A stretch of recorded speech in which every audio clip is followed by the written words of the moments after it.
Hello viewers, welcome to this channel. आज हम लोग डिस्कस करने वाले हैं मेश एनालिसिस के बारे में। ओके, तो और मेश एनालिसिस डीसी सर्किट में। ओके, डीसी सर्किट में हम लोग डिस्कस करेंगे यार।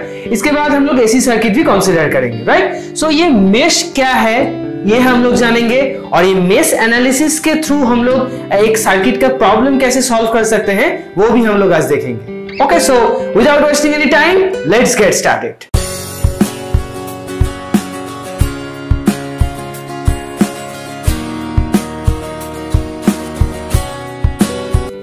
So before we start, let me explain what is mesh and what is loop.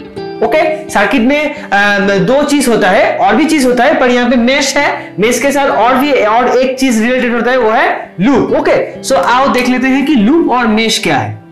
सो मान लो एक सर्किट है, ये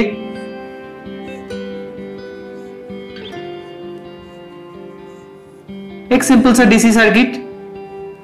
ये है R1, R2, R3 और ये है वोल्टेज। ओके, तो यहां पे देखो, लूप किसे कहते हैं? Loop is a closed path in A circuit.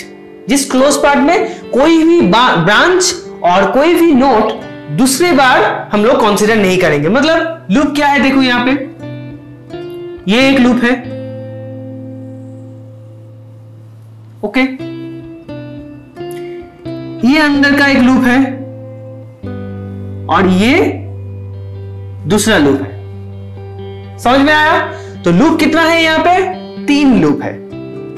Okay, और मेश क्या है? मेश हम लोग कैसे कहेंगे कि mesh is a loop where in between the mesh there is no loop. Okay, that means यहां पे मेश कितना है? ये एक मेश है और ये एक मेश है। मतलब R2, R3 ये मिला के एक मेश है, और भी R1, R2 ये सब मिला के एक मेश है।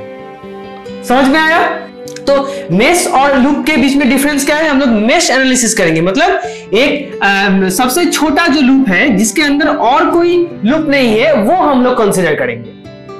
ठीक है, तो वो कंसीडर करके हम लोग एक सर्किट का प्रॉब्लम सॉल्व करेंगे। सर्किट का प्रॉब्लम मींस उसका कोई भी पैरामीटर हम लोग को अगर निकालना है, करंट निकालना है, या किसी भी रेजिस्टेंस का वोल्टेज ड्रॉप निकालना है, या व्हाटएवर पावर निकालना है, एनर्जी निकालना है, तो सब हम लोग निकाल सकते हैं वहां से। ठीक है, तो आओ देख लेते हैं कैसे। सो फर्स्ट हम लोग एक बहुत ही सिंपल सा जो सर्किट है उसे कंसीडर करेंगे, तो उसके बाद थोड़ा हार्ड करेंगे। ठीक है, so case 1।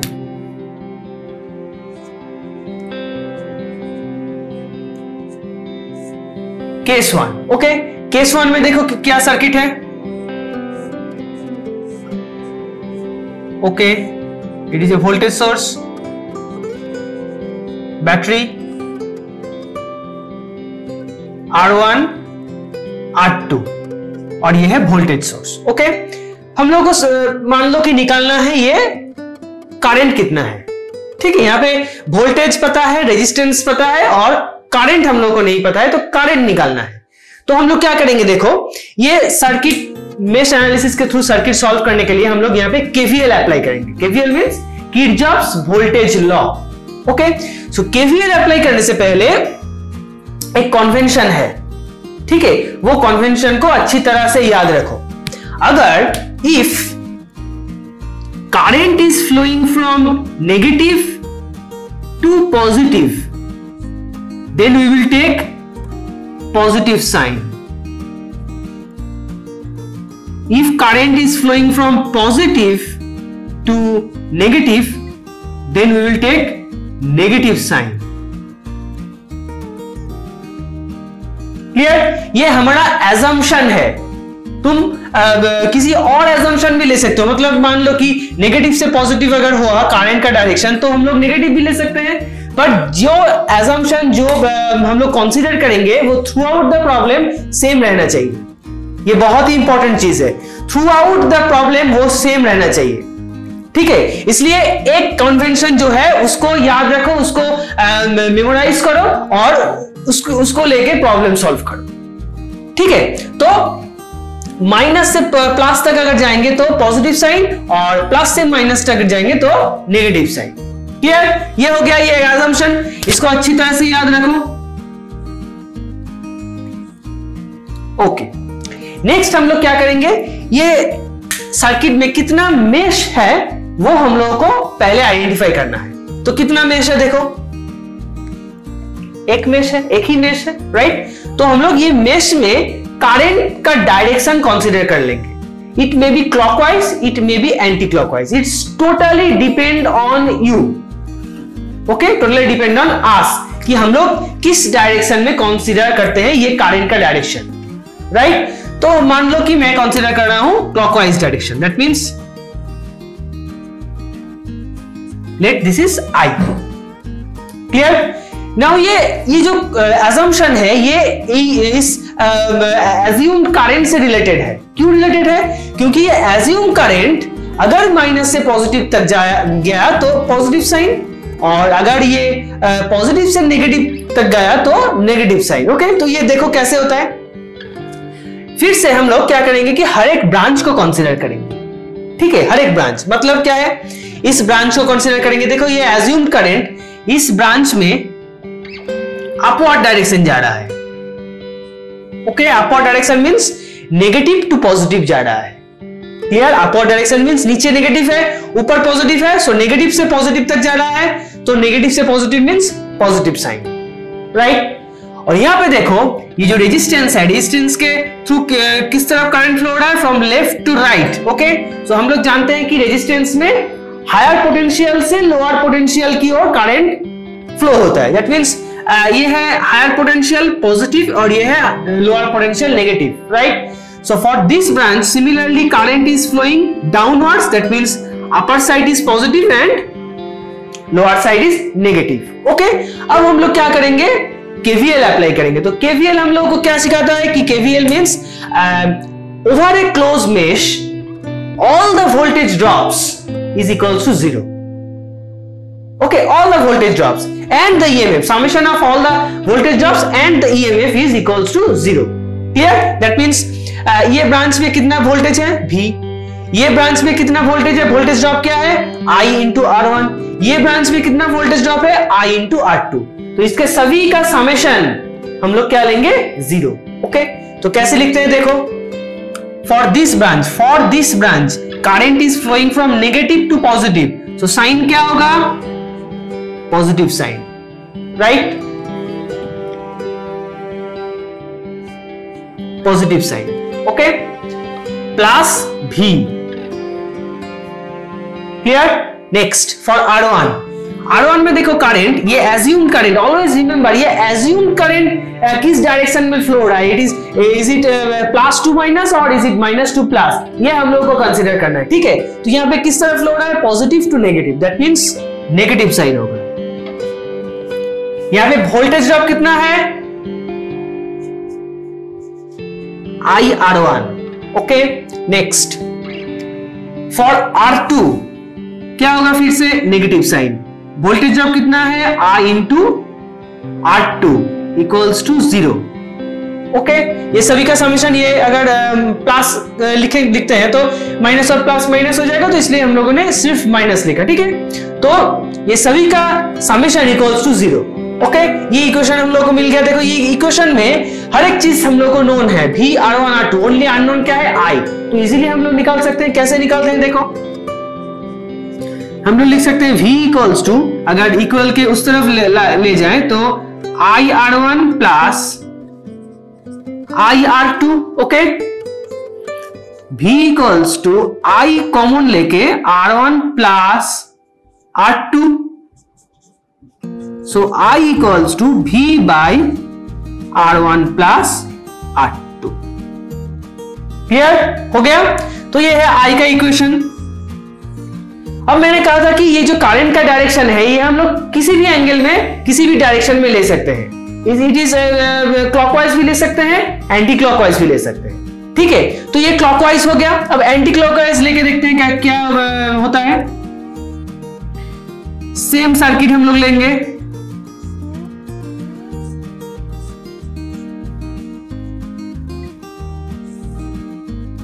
V R1 and R2, clear. तो हम लोग लेंगे ये, okay, this is I, so R2 resistance में देखो करंट किस तरफ फ्लो हो रहा है, ऊपर की तरफ, दैट मींस ये साइड पॉजिटिव ये साइड नेगेटिव है। R1 में किस तरफ फ्लो हो रहा है, from right to left, that means ये साइड पॉजिटिव ये साइड नेगेटिव। ओके, एंड ये I जो है ये वोल्टेज सोर्स में पॉजिटिव से नेगेटिव की तरफ फ्लो हो रहा है। ओके, तो हम लोग एक एक करके इसमें KVL अप्लाई करेंगे। Okay, so for this branch क्या होगा, देखो करंट जो है ये I करंट पॉजिटिव से नेगेटिव की तरफ फ्लो हो रहा है, दैट मींस हम लोग नेगेटिव साइन लेंगे, so negative V। Next is for this minus, positive से नेगेटिव की तरफ फ्लो हो रहा है, minus IR2 minus IR1 equals to 0। Okay, next हम लोग क्या करेंगे, minus V equals to I into R1 plus R2, same as previous. ठीक है, इक्वल्स के उस तरफ लेंगे फिर कॉमन ले लिया। ओके, सो हम लोग लिख सकते हैं I equals to minus V by R1 plus R2। यहां पे देखो एक माइनस साइन आ रहा है, क्यों माइनस साइन, क्योंकि एक्चुअली में करंट इस तरफ नहीं फ्लो करेगा, एक्चुअली में करंट किस तरफ फ्लो करेगा, क्लॉकवाइज फ्लो करेगा। ओके, क्योंकि यहाँ पे वोल्टेज सोर्स है तो क्लॉकवाइज ही फ्लो करेगा। ओके, सो इसलिए यहाँ पे माइनस साइन आया। देखो एम्पलीट्यूड जो है V by R1 plus R2 same है। ओके, तो हम लोग ऐसे भी निकाल सकते हैं करंट का direction, that means minus sign आया, दैट मींस ये जो एंटी क्लॉकवाइज हम लोगों ने एज्यूम किए हैं ये नहीं है, ये करंट एक्चुअली क्लॉकवाइज जा रहा है। ठीक है, तो अगर डायरेक्शन किसी भी तरफ हम लोग लेंगे तो आंसर के टाइम में वो करेक्ट हो जाएगा। अगर मान लो कि हम लोग क्लॉकवाइज लिए हैं तो positive, that means that is correct, that means इस एक्चुअली इस डायरेक्शन में करंट फ्लो हो रहा है, और यहाँ पे एंटी क्लॉकवाइज लेने के बाद हम लोगों ने देखा कि नेगेटिव आ गया, दैट मींस उल्टा डायरेक्शन में करंट फ्लो हो रहा है। जिस तरफ हम लोग करंट एज्यूम किए हैं उस तरफ नहीं, उल्टा डायरेक्शन में करंट फ्लो हो रहा है एक्चुअली। ओके, सो ये जो डायरेक्शन है एज्यूम करने का डायरेक्शन, क्लॉकवाइज एंटी क्लॉकवाइज, ये हम लोग के हाथ में है, हम लोग किसी भी डायरेक्शन में करंट ले सकते हैं। ठीक है, पर अकॉर्डिंगली हम लोगों को ये इक्वेशंस लिखना पड़ेगा। ओके, इक्वेशंस में चेंज देखो सिर्फ यहाँ पे है, यहाँ पे माइनस भी है और यहाँ पे प्लस भी है, और बाकी सब कुछ सेम है। दैट मींस रेजिस्टेंस आर्म में देखो इक्वेशन सेम ही रहता है। ओके, क्योंकि ये जो एज्यूम्ड करंट है ये इस कंडीशन में, इस टाइम में, इस केस में क्या है, ऊपर से नीचे की तरफ फ्लो हो रहा था, ऊपर प्लस नीचे माइनस था, और यहाँ पे देखो करंट का डायरेक्शन चेंज हो गया और इसका भी डायरेक्शन चेंज हो गया, तो ये सेम रहता है। ठीक है, सिर्फ चेंज क्या होता है, V का डायरेक्शन, V का साइन चेंज होता है। समझ में आया? तो ऐसे हम लोग एक मेश एनालिसिस के मदद से सर्किट करंट को निकाल सकते हैं। ठीक है, तो ऐसा इतना सिंपल सर्किट तो हम लोग के पास नहीं रहेगा, एग्जाम में नहीं आएगा, तो कुछ हार्ड सर्किट देखते हैं कि अगर इसमें और भी ब्रांच ऐड हुआ, और भी मेश ऐड हुआ तो क्या होगा। ठीक है, next is case 2। Okay, so case 2 में हम लोग 2 मेश है ऐसा सर्किट कंसीडर करेंगे। ठीक है, तो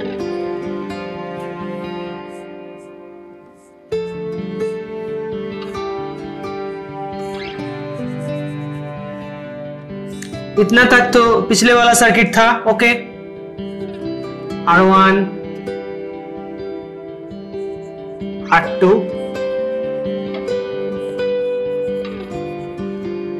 और 2 ब्रांच यहां पे ऐड कर लेते हैं, R4। ओके, देखो 2 मेश है, एक है ये और दूसरा है ये। ठीक है, तो दोनों मेश में हम लोगों को करंट एज्यूम करना पड़ेगा। मैंने कहा था कि करंट हम लोगों के हाथ में है, हम लोग किसी भी डायरेक्शन में करंट एज्यूम कर लेते हैं। ठीक है, तो मान लो कि ये डायरेक्शन इस तरफ लिए हम लोग, दैट इज I1। अगेन ये क्लॉकवाइज लिए हैं, ये हम लोग चाहते हैं तो क्लॉकवाइज भी ले सकते हैं, एंटी क्लॉकवाइज भी ले सकते हैं। ठीक है, तो पहले हम लोग देखते हैं क्लॉकवाइज लेके, फिर हम लोग एंटी क्लॉकवाइज भी देख लेंगे। I2 right. तो देखो ये जो ब्रांच है इसमें ऊपर की तरफ करंट फ्लो हो रहा है, इस ब्रांच में लेफ्ट से राइट की तरफ, और ये downwards. Okay, for mesh 1। Okay, so for mesh 1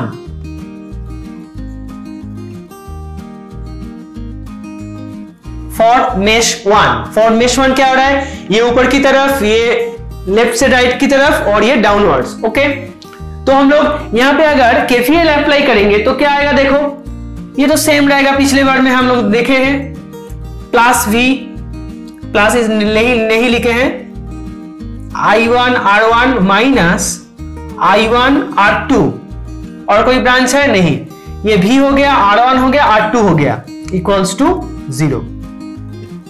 ठीक है, पर ये जो इक्वेशन है ये गलत इक्वेशन है, this is absolutely wrong equation.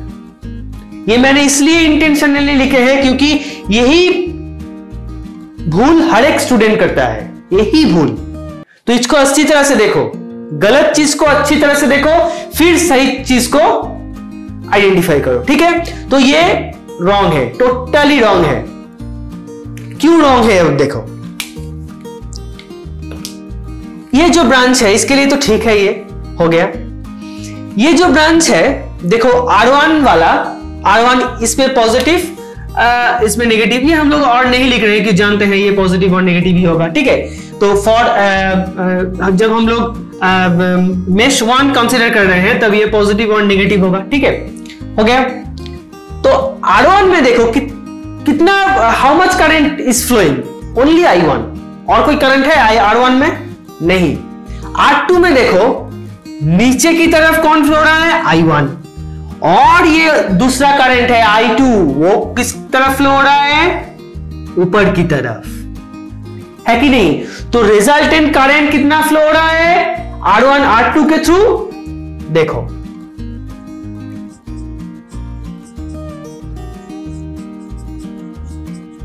Okay, ये भी हो सकता है और ये भी हो सकता है। रिजल्टेंट करंट मींस क्या है, डिफरेंस।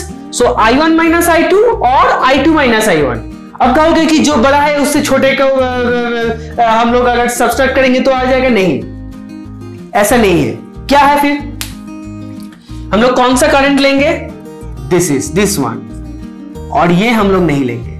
क्यों नहीं लेंगे, as because we are considering mesh 1 now, as because we are considering mesh 1 now, so mesh 1 का करंट आगे रहेगा, जो मेश हम लोग कंसीडर कर रहे हैं उस मेश का करंट आगे रहेगा। क्लियर, फिर दूसरे मेश का करंट। ओके, समझ में आया।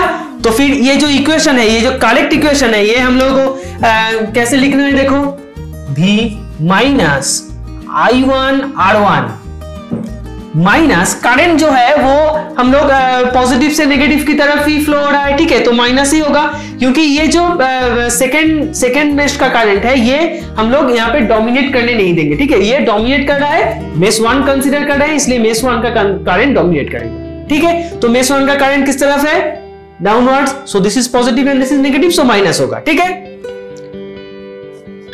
I1 minus I2 into R2 equals to 0. This is the correct one. This is the correct one. Okay? अच्छा, देखो फिर एक बार मैं फिर से बताता हूं। V1 प्लस क्यों है, क्योंकि नेगेटिव से पॉजिटिव की तरफ फ्लो हो रहा है। R1 क्या है, R1 में पॉजिटिव से नेगेटिव की तरफ फ्लो हो रहा है। ठीक है, रेजिस्टेंस में ऐसे भी पॉजिटिव से नेगेटिव की तरफ ही करंट फ्लो होता है। ठीक है, तो यहां पे क्या है, I1 R1, और R2 में देखो I1 नीचे और I2 ऊपर की तरफ फ्लो रहा है। रिजल्टेंट करंट किस तरफ फ्लो होगा, मतलब किस तरफ नहीं, एक्चुअली उसका वैल्यू क्या होगा, I1 minus I2। Resultant current किस तरफ फ्लो होगा ये हम लोगों को पता चलेगा एकदम लास्ट में, जब हम लोग कैलकुलेशन करके I1 I2 का वैल्यू निकाल लेंगे, तब हम लोगों को पता चलेगा कि कौन बड़ा है और कौन छोटा है। ठीक है, अगर I2 बड़ा रहा तो ऊपर की तरफ रिजल्टेंट करंट फ्लो करेगा, अगर I1 बड़ा रहा तो नीचे की तरफ रिजल्टेंट करंट फ्लो करेगा। ठीक है, तो इस टाइम में हम लोग वो नहीं कह सकते कि किस तरफ करंट फ्लो हो रहा है, रिजल्टेंट करंट। हम लोग ये कह सकते हैं कि रिजल्टेंट करंट का वैल्यू क्या होगा, I1 माइनस I2। क्यों I2 माइनस I1 नहीं होगा, क्योंकि हम लोग मेश 1 कंसीडर कर रहे हैं। So I1 minus I2 into R2 equals to 0। तो that is the correct answer. Clear, समझ में आया। तो ये बन गया इक्वेशन 1। फिर हम लोग कंसीडर करेंगे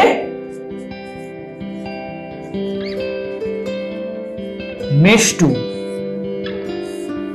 ओके, तो मेश 2 में देखो क्या है, मेष 2 में कितना ब्रांचेस है? 1 2 3, 3 ब्रांचेस, मतलब 3 ब्रांच में हम लोग को वोल्टेज मिलेगा। ठीक है, तो अगेन हम लोग क्या देखते हैं कि R2 से R2 की से थ्रू R2 क्या है? 2 करंट फ्लो हो रहा है, I2 एंड I1। ओके, पर हम लोग मेष 2 कंसीडर कर रहे हैं, इसलिए I2 करंट हम लोग डोमिनेट करते हैं। ठीक है, तो रिजल्टेंट करंट किस तरह फ्लो होगा? हम लोग मेष 2 कंसीडर करेंगे तो ये जो टर्मिनल है ये पॉजिटिव होगा, ये नेगेटिव होगा। ठीक है, तो R2 के थ्रू में कितना करंट फ्लो हो रहा है?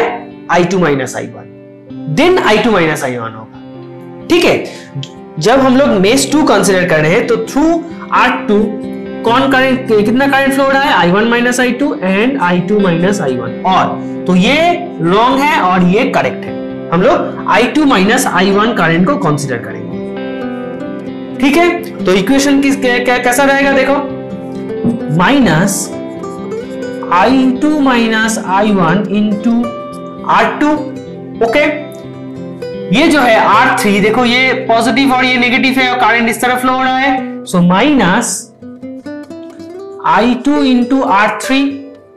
ओके, R4 में भी same, plus minus I2 into R4 equals to 0। तो ये बन गया इक्वेशन 2। क्लियर? ये बन गया इक्वेशन 2। अब क्या है? देखो यहां पे 2 चीज I1 एंड I2 अननोन है और हमारे पास कितना इक्वेशन है? 1 एंड 2, तो we can easily solve this. Okay, कैसे सॉल्व किया जाता है ये अगर हम लोग जब हम लोग प्रॉब्लम करेंगे तब डिस्कस करेंगे, पर फिलहाल के लिए इक्वेशंस को कंस्ट्रक्ट करना सीखो। ठीक है, क्योंकि सॉल्यूशन अपने आप हो जाएगा। ठीक है, तो ये इक्वेशन 1 और इक्वेशन 2 अगर हम लोग सॉल्व करेंगे तो हम लोग को मिलेगा I1 एंड I2। अगर I1 या I2 मिल गया तो किसी भी ब्रांच में करंट मिल जाएगा, किसी भी ब्रांच के अक्रॉस में वोल्टेज मिल जाएगा, पावर मिल जाएगा, सब कुछ मिल जाएगा। ओके, तो इस तरह अगर एक से ज्यादा मेष रहा तो इस तरह हम लोग कंसीडर करके ये निकाल सकते हैं। ठीक है, अब ये जो दोनों क्लॉकवाइज डायरेक्शन है, अगर एक डायरेक्शन को हम लोग उल्टा कर देंगे तो क्या होगा? देखो,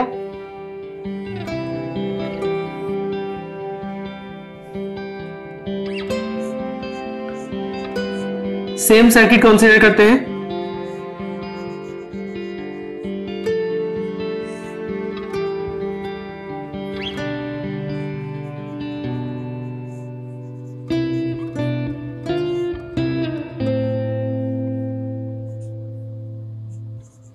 R1, R2, R3 and R4। Okay, तो एक हम लोग कंसीडर करेंगे क्लॉकवाइज और दूसरी मेष का करंट कंसीडर करेंगे anti clockwise. Okay, so for मेष 1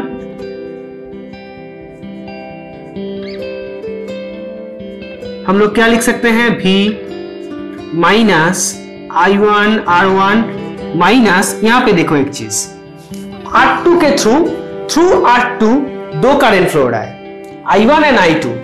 I1 डाउनवर्ड्स फ्लो हो रहा है और I2 भी डाउनवर्ड्स फ्लो हो रहा है। ठीक है, तो रिजल्टेंट करंट कितना है? Very simple, I1 plus I2। सो हम लोग क्या करेंगे? I1 plus I2 into R2 equals to 0। ये बन गया हमारा इक्वेशन 1। And for mesh 2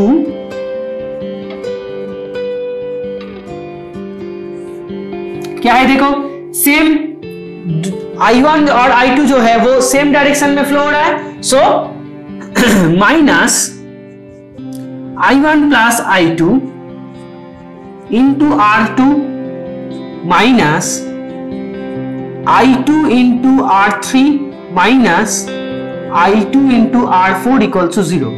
क्योंकि अगर करंट इस तरफ फ्लो होगा तो पॉजिटिव नेगेटिव है, अगर करंट इस तरफ फ्लो होगा तो ये पॉजिटिव नेगेटिव है। ठीक है, तो रेजिस्टेंस के टाइम में देखो हर एक बार हम लोग नेगेटिव ही यूज कर रहे हैं। ठीक है, चेंज कहां पे हो रहा है?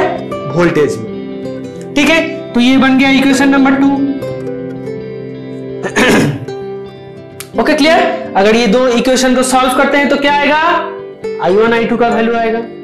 ओके, तो इजीली हम लोग अगर सॉल्व कर लेंगे तो ये जो दो अननोन क्वांटिटी है I1 एंड I2, ये इजीली हम लोग को मिल जाएगा। क्लियर? तो ऐसे हम लोग सॉल्व कर सकते हैं। अब हम लोग देखेंगे कि 3 मेष रहा तो क्या होगा। ओके, तो फंडा क्या है ये समझो पहले। ये केस बहुत सारा हो सकता है, 3, 4, 5, 6 बहुत सारा मेष होता है, पर फंडा क्या है, जब रेजिस्टेंस कंसीडर कर रहे हो, हर एक resistance R1, R2, R3, R4, तभी देखो कि ये रेजिस्टेंस के थ्रू कितना करंट फ्लो हो रहा है। ओके, यहां पे देखो ओनली 1 करंट फ्लो हो रहा है, हो सकता है और एक करंट फ्लो हुआ। ठीक है, तो हम लोग अकॉर्डिंगली हम लोग कंसीडर करेंगे। R2 में देखो 2 करंट फ्लो हो रहा है, तो अकॉर्डिंगली हम लोगों ने कंसीडर किया है। ठीक है, तो हर एक रेजिस्टेंस को एनालिसिस करो और देखो कि उसमें से कितना करंट फ्लो हो रहा है। राइट, फिर इक्वेशन लिखो और इक्वेशन लिख के फिर उसको सॉल्व करो। ठीक है, यहाँ पे 2 अननोन है, 2 इक्वेशन है, तो इजीली हम लोग सॉल्व कर सकते हैं। अगर 3 अननोन रहा तो 3 इक्वेशन हम लोगों को चाहिए था। ठीक है, नेक्स्ट केस में हम लोग वही देख रहे हैं कि 3 अगर मेष रहा तो क्या हम लोग कैसे करेंगे। ठीक है, फंडा सेम है, हर एक रेजिस्टेंस को हम लोग कंसीडर करेंगे, पर देखेंगे उसमें से कितना करंट फ्लो हो रहा है, 1 करंट फ्लो हो रहा है या 2 करंट या 3, 4 व्हाटएवर। ठीक है, so next is case 3, that means हम लोग 3 मेष कंसीडर करेंगे। तो देखो सर्किट कैसा होगा।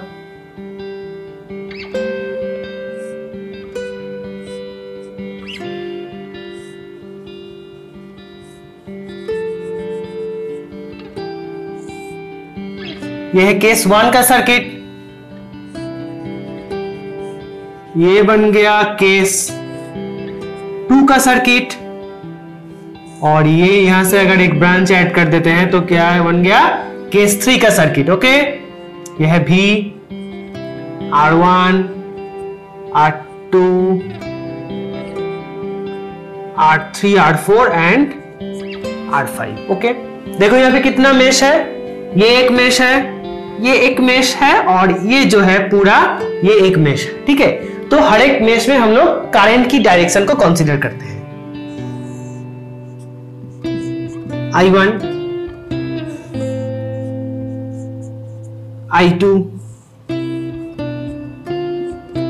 I3, किसी भी डायरेक्शन ले सकते हो। मैंने बार बार कह रहा हूं कि ये जो डायरेक्शन हम लोग ले रहे हैं, ये क्लॉकवाइज भी ले सकते हो, एंटी क्लॉकवाइज भी ले सकते हो, कोई प्रॉब्लम नहीं है, पर अकॉर्डिंगली हम लोग को वो जो एजम्पशन है वो याद रखना पड़ेगा, वो फिक्स रखना पड़ेगा, और ये अकॉर्डिंगली हम लोग को वो एजम्पशन को यहाँ पे अप्लाई करना पड़ेगा।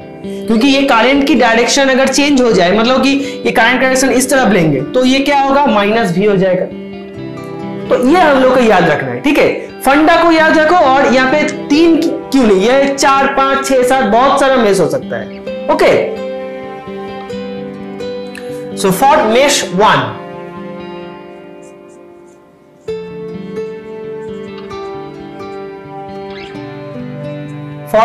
1, ऊपर की तरफ करंट फ्लो हो रहा है, that means negative to positive की तरफ, सो पॉजिटिव होगा भी। ओके, ये रेजिस्टेंस में पॉजिटिव से नेगेटिव, सो नेगेटिव होगा। अब देखो ये जो I1, जो R1 की थ्रू के कितना करंट फ्लो हो रहा है, देखो I1 एक फ्लो हो रहा है और I3 भी फ्लो हो रहा है। I1 किस डायरेक्शन में फ्लो हो रहा है, इस डायरेक्शन में, और I3 किस डायरेक्शन में फ्लो हो रहा है, इस डायरेक्शन में, दैट मींस ऑपोजिट डायरेक्शन है। सो हम लोग रिजल्टेंट करंट कैसे निकालेंगे, उसको सब्सट्रैक्ट करके, दैट मींस उसका डिफरेंस हम लोग लेंगे। ठीक है, so minus I1 minus I3 into R1। Okay, similarly for R2, I1 नीचे की तरफ है और I2 ऊपर की तरफ है, so I1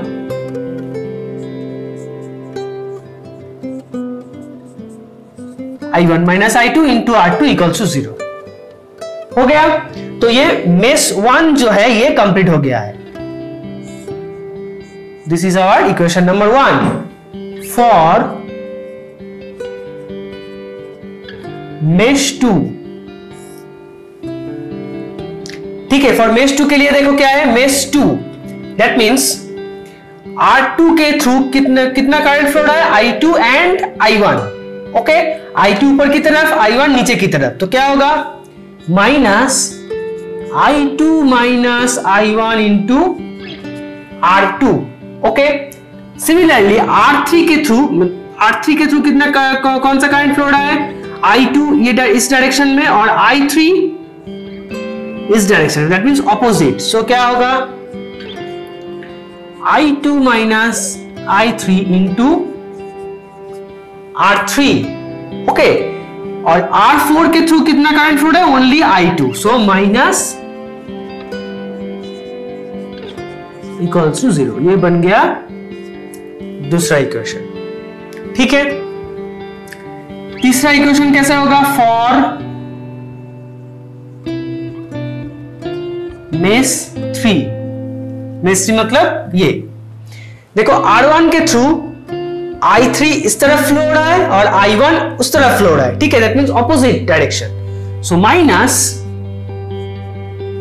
I3 minus I1। क्यों I3 माइनस I1? क्योंकि हम लोग मेश 3 कंसीडर कर रहे हैं। ठीक है, सो जो मेश हम लोग जितना नंबर हम लोग मेश कंसीडर करेंगे वो नंबर पहले रहेगा। ठीक है, वो मेश करंट पहले रहेगा, इंटू R1 माइनस ये जो R5 के थ्रू ओनली एक ही करंट फ्लो रहा है, दैट मींस I3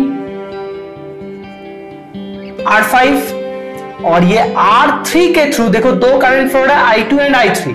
ठीक है, दोनों ऑपोजिट डायरेक्शन में है। सो हम लोग क्या लेंगे?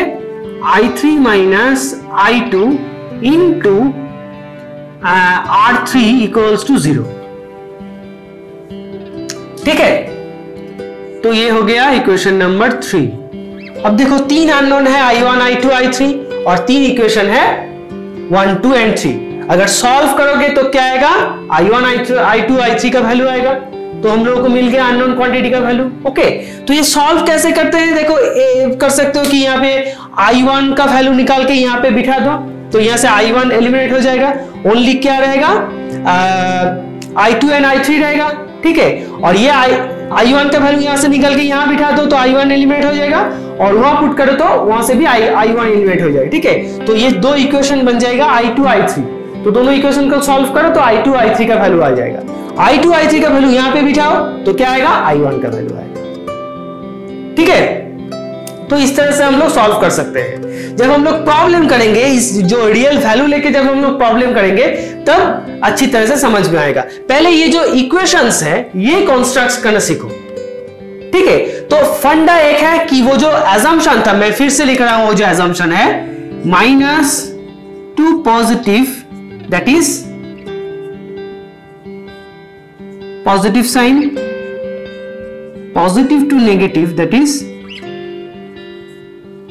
Negative sign.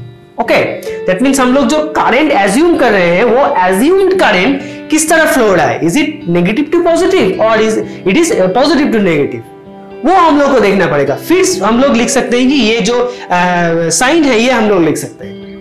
ठीक है, तो इसको याद रखो, और एक चीज याद रखो कि ये जो करंट का डायरेक्शन है ये हम लोग किसी भी डायरेक्शन में ले सकते हैं, क्लॉकवाइज ले सकते हैं, एंटी क्लॉकवाइज भी ले सकते हैं। ओके, पर इस डायरेक्शन के ऊपर ये जो पूरा साइन कन्वेंशन है ये डिपेंड किया हुआ है। तो अगर डायरेक्शन चेंज हुआ तो अकॉर्डिंगली इसको कंसीडर करके हम लोग ये इक्वेशन लिखेंगे, ये साइन लिखेंगे, तब इक्वेशन जाके करेक्ट होगा।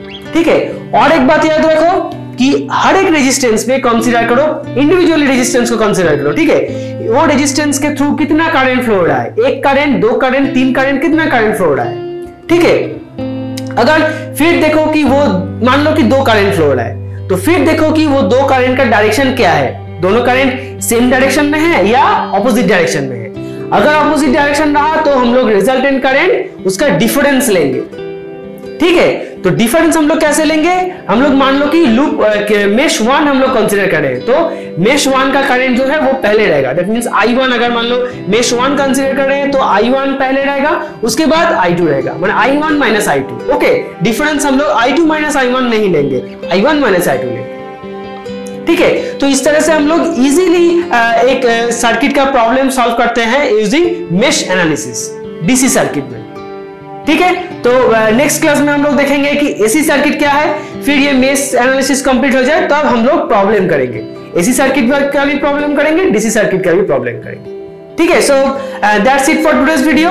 If you like this video, if you like this explanation, then like the video, and those who are new in this channel please subscribe the channel and share it with your friends. मिलते हैं अगले video में, तब तक के लिए Tata and good bye.